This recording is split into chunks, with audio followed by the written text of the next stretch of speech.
So in this video, I'm going to show you how to break down a chuck roast. First, you're going to take your knife and cut the front part of the chuck roast off. And the beef chuck roast is going to be the best value. Always look for the roast. All right, you're going to take your hand and you're going to put it in between the chuck steak and the chuck short ribs. And just pull it off carefully. And then there you go. This is going to be chuck steak, not to be confused with the chuck eye. I'm going to show you that one later.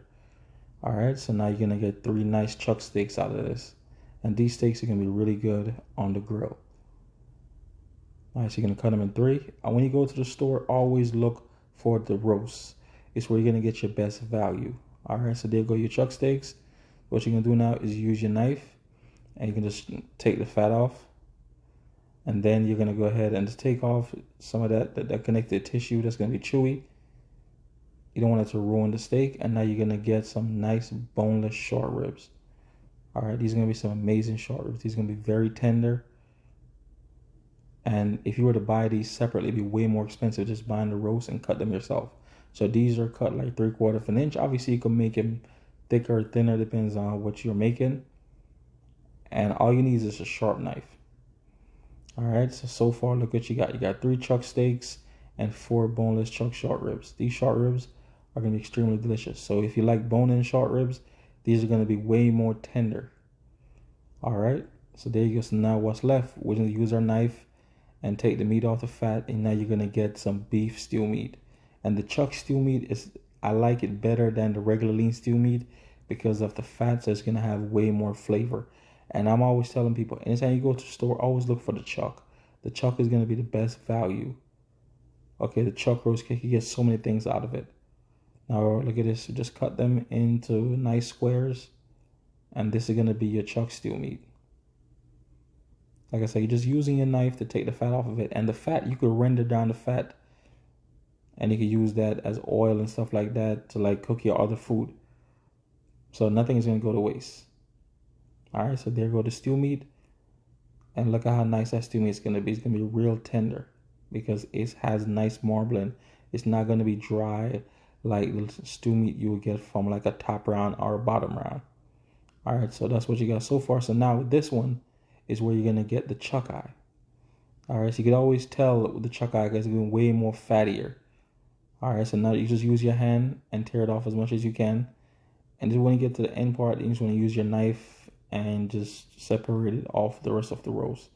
And there you go. So now these will be your chuck eye steaks. And you can just tell the difference already because it has more fat in it and way more marbling. You're going to get 3 amazing chuck eye steaks. And the chuck eye steaks is the equivalent to the ribeye. Technically, it's the first cut of the ribeye steak. That's why it's called a poor man ribeye, the chuck eye steak. And trust me, the prices on it, it's not a poor man steak anymore because now it's so expensive because everybody's buying it. Instead of the ribeye, got a ribeye so expensive. So these right here is going to be your chuck eye steaks. All right, so anytime you go to the store, look for the chuck eye steaks. You're going to get the same great taste and tenderness as the ribeye at a good price. Now what's left over now, we can just separate this piece again. Now you're going to get some more boneless short ribs. All right, once again, these are going to be extremely tender. All right. And like I said, I always like to keep my content real simple and real short. So that way, all you need is just a knife and you go home. So when you go to your grocery store or supermarket and you see the chuck roast, you could buy it, you could take it home, you could break it down, and you can get several meals out of it. All right, and now what's left, we're going to do the same thing over again. We're going to debone that part off. Not debone, we're going to just take it off the fat area. And then now what you're going to end up with is some amazing stew meat. So look at everything you got of just buying 2 chuck roasts. If you were to buy all this steak separately, it would cost you way, way more money than if you just bought it this way. So there you go. These are pretty much your beef. That's your beef chuck stew meat. And that's everything you end up getting out of it. All these amazing cuts. Now I'm just boning it to make sure I get all the meat off the fat. And like I said, with the fat, you could always render them down and use them later to make, you can use it to make butter, I'm guessing. Because you can use it to cook it. Just render it down and use it to cook later. So there you go. You got 3 chuck steaks, stew meat, chuck eye steaks, and chuck short ribs. And all of these are going to be delicious. All right, so let me know what you think in the comment section.